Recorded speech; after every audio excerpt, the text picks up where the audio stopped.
Pane vari kuvunza kuti huku yandakaiswa ndakazodii. Huku yakandirwadza hama dzangu zvekuti hama dzainge dzatoungana vamirira musi nenguva. Bere rangu ndo rimwe rakandirwadza, rainge rafira mumusha mamaivhairai. Nokudaro kufamba from point A to point B kwaive kundinetsa nokuti mode of transport yangu yainge yafa iri beyond repair. Dai yaiva motokari ndaimboendesa kwamakanika, asi zvaisakwanisika. Apa ndiine huku yaindirwadza yaishura. Nokudaro dumbu rangu rakatanga kuzvimba rikakura zvokuti vanhu vaiziva vaifunga kuti ndakazvitakura. Asi chaishamisa pakuzvitakura apa ndechekuti dumbu racho rainge rangonyuka sehuwa. Tete vangu vakatoona kuti upenyu hwangu hwaive hwava kutopera, vakatarisa ndokubva vakumbira kuna Troy vachiti vaida kundirapisa. Vaiziva kuti kushaika kwangu ndaizoshota muchiraundi, so kufa kwangu yaizova losi yavo. Ko vaizoroya nani? Kwaizotora huroi ndiani? Sekuti vamwe vaive maprayer warriors, so aizova mahwani kana ndichinge ndaenda kunyika dzimu. Kuenda kumusha kwamaivhairai was a non-starter. Vari kutevera nyaya iyi vari kurangara kuti kuenda kunoreurura kwavhairai kwaiva kujoga mugulu. Zvainge zvisingabudi nokuti ndambotaura kuti muroyi hafaniri kuzikana chero zvodii. Ndosaka mabasa aya achiitwa usiku ari mabasa erima kwete echedza. Tete vakanditora vakaenda neni kwaRusape kwaive nechatopota chen'anga. N'anga iyi yakamboda kuramba kundirapa ichiti ndinobvisiwa kwandainge ndaiswa huku, asi tete ndivo vakazopfugama vakanyengetedza n'anga kuti ndisunungure. Takabviswa mombe 3 dzinotsika ndokuzobviswa huko iya. Ndakarungirwa bota rezviye raiva rakasangana nemushonga kuitira kusuka mudumbu. Aiwa ndakamhanya kuchimbudzi kwete mbichana ndichiburisa ndove. Takaita mazuva 3 tiriko, dumbu rangu rakabva raserera. Ndichipora takadzokera kumusha ndatova chigwindiri chaicho zvekuti vanhu vakashamisika. Musikana apindira akatosimba chose.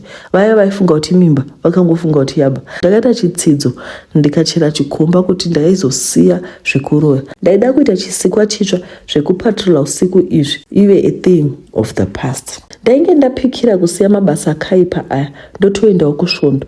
Ndaizama kusiya asi mweya wacho waindikwezva zvine simba. Ndakapiwa ma-terms and conditions netag team vakanditi kuti ndisiye united patrol ndaifanira kuva pasacrifice yaibva muchibereko changu.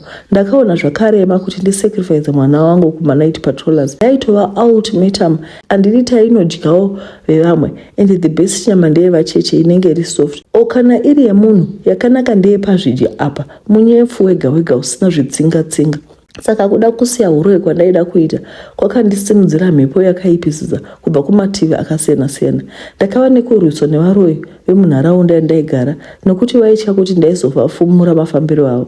Asi ndaizovafumura ndichiti chii? Nokuti mutemo muno munyika hautenderi kuti unongedze munhu uyu kuti muroi, unotosungwa kunovharira ukadyiwa neenda kuchikurubhi uku. Nokudaro vaindirwisa kutondivinga chaiko chero masikati zuva rakacheka nyika, nokuti kana varoi vakuda uko tezvara vaindirwisa nokuti ndainge ndisingachadi zvokusangana navo. Saka vaitya kuti ndanga ndava danger kufamily zvese nesociety. Ende uroyi hwemurume wakatoshata kudarika hwemunhukadzi. Murume akaroya anopedza dzinza rose. Tezvara vakatanga ivo kutoda kutondipfuudza, asi chakandibetsera inyasha dzaMwari. Variko vaibvunza kuti anatsika mutanda vekunetsa ava havana kumbosvikawo here munharaunda. Vanamutsika mutanda vakasvika, asi chandoda kuudza ndechekuti vanhu aya itorai mari United. Zvatopota zvevaroya hazvibatwi zvamuchose nokuti vanoita mari nekunyengedza vanhu. Plus vanoziva kuti tikakuvinga usiku iwanga uchiunerwa masikati nemaziso evanhu inosara yava yako wazvimirira by itself. Tokubvunza kuti zvawanga uchitaura wanga waronga nani? Iwe ziva zvekunyengedza vanhu unyerere. Makambozviona here kuti nyoka inobatwa kubhuku rabhushu ndosemu nyoka inobatwa kwamoyo? Chinoitika ndechekuti vane vagara vane nyoka yavo isina mazino yavanogara nayo. Paconfusion inoitwa pakubata zvinhu semutariro wanatsika mutanda, vanokanda nyoka iya pasi oro vanoibata mugomba remadota omuchimbuzi. Foti yanga ichida kutiza vachanoipisira mberi. Kana vari genuine vanodii kuipisa pajekerere pavanhu for all to see. Havangapisi their source of income kwavanozonyengedza vanhu nei. Imi munoti zvinhu zvavo ndeve kubata zvinhu sokutaura kwavo voenda nazvo. Vachiedepi nazvo? Ngwara yanhu wengwara. rwarai kubatwa kumeso somwana wegudo, muchapepuka henyu. Hakuna muroi anonongedza umwe muroi, mugare mazviziva. Ndakamakuudzai kuti panosangana manight walkers kumanight patrols hapana zvekunyarana kuti uyu murume o mukadzi, vanenge vari musho zvokuti panotoitwa ma6 parties pasi pemuhasha pano neapa. Itoriwo imwe nzira yekusimbisa uroi. Atedzvara kumusha kwakaroorwa tete, amai vachona vairoya. Kana yasvika nguva yekuita manight patrols, nyadzi panenge pasisina. Ndosaka ndakambotaura kuti kuroya ishayo. Saka pandakada kusiya uroi, ndakava enemy of the state, enemy community yandaigara. Vaida kuataka mwana wangu, ini nichiti kwete, kana muchida kudya idyai nyama yangu, kwete yemwana asina mhaka. Ndakatanga kutumirwa mazizi kumonita mamovements angu andaita. Dzimweni dzenguva ndaiwana payard paine mhuka isinganzwisisiki yakafa. Ndozva zvangu kuti tag team roda kundipa warning. Chero usiku ndivete ndaitonzwa kuti paita hondo yakandikomberedza iri kutoda zvekutora vari pedyo neni. Nokudaro rimwe zuva munharaunda makaita crusade. Aya machechi anofamba achiparidza shoko raMwari. Mwoyo wangu wakanzwa kusunda kuti ndiendeswewo kucrusade. Ndakaenda, mufundisi akaparidza. Zvakaita kuti hana yangu ibvire neshoko. Semoni yomusi uyu yaive yakanangana neni. Zvaita sokuti mufundisi atuma kuzodzikinura ini ndaigara murima. Akaparidza shoko rekuti yeuka munhu uri huruva, nyama ichaora. Asi kana uri muiti wezvakaipa, mwoyo wako uchanotwa nokusingaperi. Tendeuka usiye zvakaipa. Kutendeuka ndaida, asi ndaitangira pai nokuti zvangu zvivi zvaizadza changani bheki. Ndisati ndataura nyaya yekucrusade, regai ndimbokuudzai pandakadzoka kwaRusape, amai vepanext door vakashaya. Asi regai ndizvichenese, urwu rwakanga ruri rufu rwaMwari. Takasvika paya parufu apa ini netag team. Takati tapinda mumba umu, shavi racho zvarinongoita rinozongokubata. Ndakatanga kujova, iye nechaiye ndakatanga kujova. Ndakagara, vanhu vakashaya kuti zvaita sei. Amai vhairai vakanga varimo murumu umu, and vakanditarisa nerimwe ziziso nekuti vanga vagara vachisuspekta kuti ndini. Remember musi wandakaiswa hokoyo zvakaitika usiku, asi vaindisiva, saka vaitosuspekta kuti ndini, asi vakanga vasina chokwadi nekuti musi wakandiisa huko kwakanga kwakakwidibira, kune makore aya ekuda kunaya mvura. Mukati memwoyo mavo vakanga vachisuspekta kuti ndini munhu akaiswa huko, asi vakashamisika kuona ndichitofamba. Ndakati ndagara paya, shavi riya ndobva rasvika. Ende munoziva kuti kana shavi racho rasvika, chero pane vanhu harina basa nazvo. Nzara dzangu dzakatanga kureba, dzichivhomoka, dzichireba. So kubva ipapo ndobva ndatanga kubuda marute. Mazino aya anobva achinja. Vamwe mbuya sahwira vandairoya navo ndovakazongotoona kuti patoshata, ndobva vandidhonza vakabuda neni panze. Ndobva ndati pepenu kuti ko zvanga zvaita sei, kuda nyama chaiko. Shavi racho harina kumira zvakanaka vanhu woye. Ini ndakanga ndaneta neupenyu, ndakanga ndisiza chaude, ndakanga ndichida kuusiya.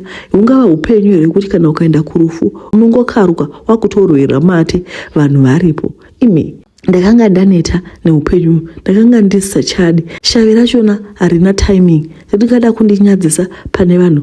Troy vanhu vairamba vachimuudza kuti mukadzi wako muroi, asi Troy aizviramba. Baba zvakare ndivo vaimira neni vachiramba kuti handisi muroi. Kubva zvandakarwera mate, ndakabatwa nenyadzi dzakawandisa. Ndikaona kuti ndaifanira kuchinja for the sake of mwana wangu, kuti mwana wangu agokura aine upenyu wakanaka, umhiwi kunzi amai vake vanoroya. Back to my story.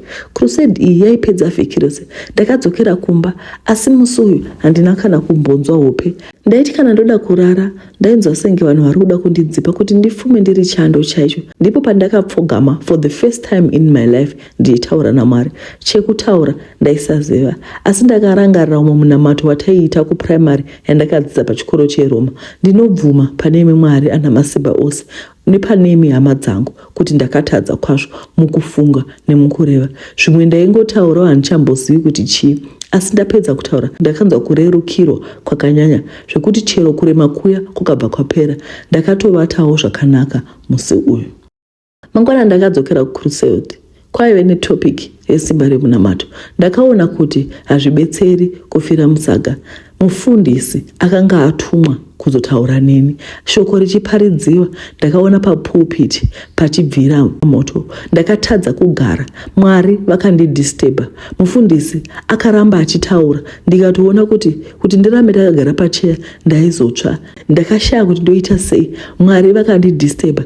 Ndakazosumuka ndikaenda kuna mufundisi. Mufundisi akanditambira akati Mwari hana basa nemapast mistakes ako. Chaanoda izo present and future. So taizobatsirana paminamato kusvika ndava kugona kumira ndoga segamba.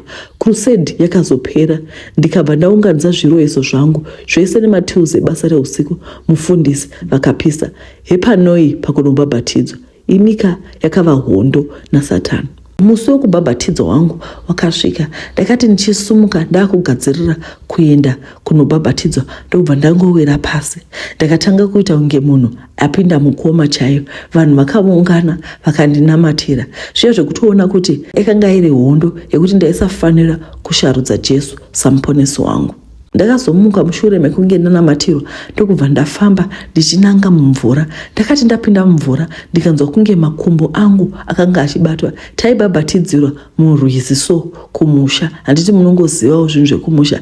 Ndafamba kudai kuti ndizame kufamba handichakwanisi. Makumbo angu ari kuita kunge abatwa neglow.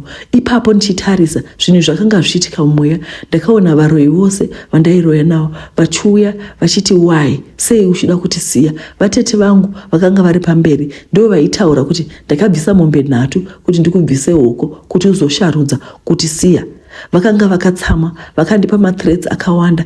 Apa at this time ndaitiwo ndikatarisa kudivi kuna mufundisi ndaiona paumhu pake apa pachipenya. Munoziva zvinhu izvi haukwanisi kuzviona kana usiri ku the other side. Mumwoyo mangu ndakanga ndaneta idzo nyadzi dzekuti kana uri parufu unongotanga kubuda mate wakutoda kudya nyama. Shavi rachona ndakanga ndisacharidi. Ndakanga ndatemerwa nyora ndiri mwana mudiki zvandambotaura kuti vatete vakanditora ndiri mudiki panaenda kuholiday. Makore ose ndakanga ndiri muuroi. Ndoda kuudza kuti kana uri munhu ane mashavi, shavi rinodana rimwe shavi sezvaiitika kwaLegion njuya. Ndosaka uchiona kuti muroi imbavha, anonyepa, anoura. Mashavi acho anenge akawanda pamunhu wani. At this time munoziva kuti kana uri muchivi unenge uchinakirwa nazvo. Asi inini mwoyo wangu was convinced kuti handichadi, especially mushure mekunge ndaiswa hoko iya yakandirwadza. Ine ndakaona kuti ndakapona nepaburi retsono. Ini ndaifanira kufa mushure mekunge ndaiswa hoko, nekuti panoiswa muroi hoko painongobvisiwa akangoita tsvina ndiko kufa kwake. Asi ndinotoona kuti haisi n'anga iya yakazvigona asi inyasha dzaMwari chaidzo. Handiti ndakakuudzai paya kuti taiti kana tichinoroya tikasvika pamusha une vanhu vanonamata tinoona wakakomberedzwa nemoto unobvira. Ende pamusha pakadaro hapatogari papindiwa nekuti vanhu ivavo vanenge vachinamata mumweya nemuzvokwadi. Moto uya wandaiona ndiwo semoto wandaiona paina pasta. Ndakaramba ndiri mumvura ndichizama kufamba. Madhikoni akauya akazama kundidhonza vachifamba neni kuti ndiswedere kuna mufundisi. Ndakazosvika pana mufundisi ndobva mufundisi andinamatira. Vakanamata vachida kuti vanondinyika mumvura kudai. Ndichingononyikwa mumvura ndakanzwa kunge ndanyikwa mumvura inobhoila. Ndakakava ndikakava shavi riya ndokubva rabuda. Kubva ipapo zvandichakuudza izvi ndakanga ndoita zvekuudziwa nekuti inini ndakabva ndaita kunge munhu atofa chaiye. Shavi riya took over my life. Rikatanga kutaura kuti takawanda tiri pano. Imi zvakaoma. Munoziva kuti shavi harina masikireti. Zvinhu zvese zvakanga zvakotaurwa. Ndakabva ndabvisiwa pane vamwe vaibhabhatidzwa. Kubva programu yatombomira vanhu vose namufundisi uya vakatanga kundinamatira. Zvakatora more than an hour. Shavi rakanga rine nharo richigwisa risingadi kubuda richitaura kuti hakuna kwaraizoenda. Amai Vairai vakanga vauyawo kuzowitnessa zvinhu izvi. Unoziva kuti uroi hwangu vanhu vaiuziva asi hapana anenge ane tsimba rekuconfront kuti uri muroi. Ende munoziva kuti zvinenge zvingori runyere kupi kuti mudzimai waTroy muroi, vatete muroi, kana kuti tezvara veapa muroi, asi panenge pasina ane proof. Vanhu vakaramba vachiimbira, vafundisi vaya nemaelda vachingondinamatira. Pakaitwa 1 hour sekutaura kwandaita, vanhu vachinamata vachirwisana nemweya uyu. Rakazosarenda shavi riya rikati roenda, nekuti ndakatoona kuti mufundisi uyu akanga ane nharowo zvakare. Vakanga vachitora mabhaibheri vachisa pamusoro pangu, vakabatana maoko vakaita raundi vachidana zita raMwari kuti shavi iri rindisiye. Zvandakaita apa, ndakanga ndatora tunhu twangu twese twekuroisa ndikasarenda ndokubva zvapisiwa. Pana vamwe mbuya vanoti gore negore crusade ikaitiwa vanobhabhatidziwa, asi vanoti kana vapedza kubhabhatidziwa vanodzokera muuroyi, pamusaka pekuti vanenge vane zvinhu 1 kana 2 zvavasingasarendi. Zvinhu izvozvo ndo zvinoita magnet yekudana Satani agokuoverpower.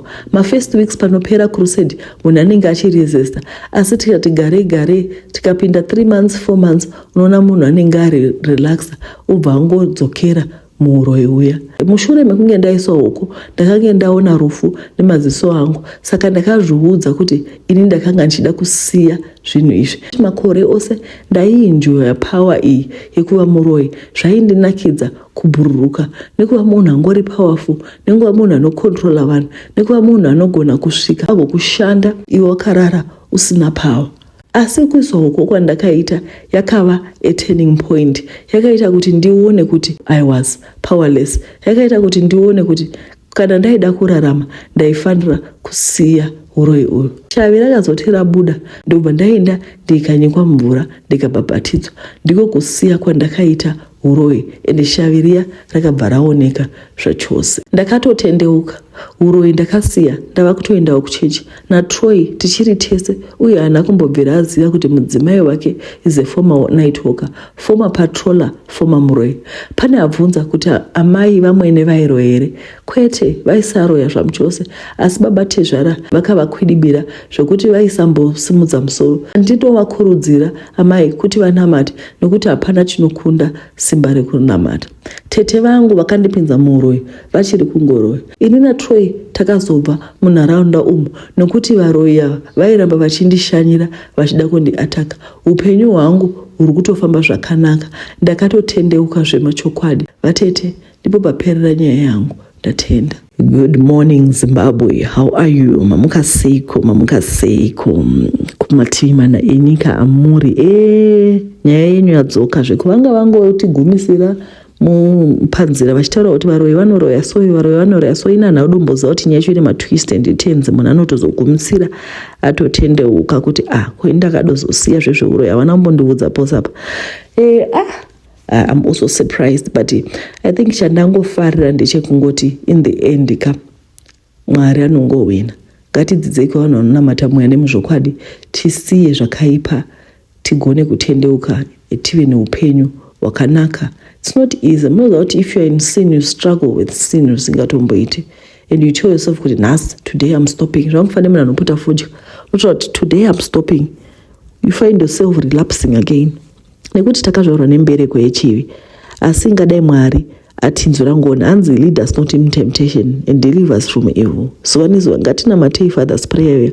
Handiti tinonamata munamato edu iri personal. Tapedza tonamata our Lord's prayer kuti deliver us from evil each and every day.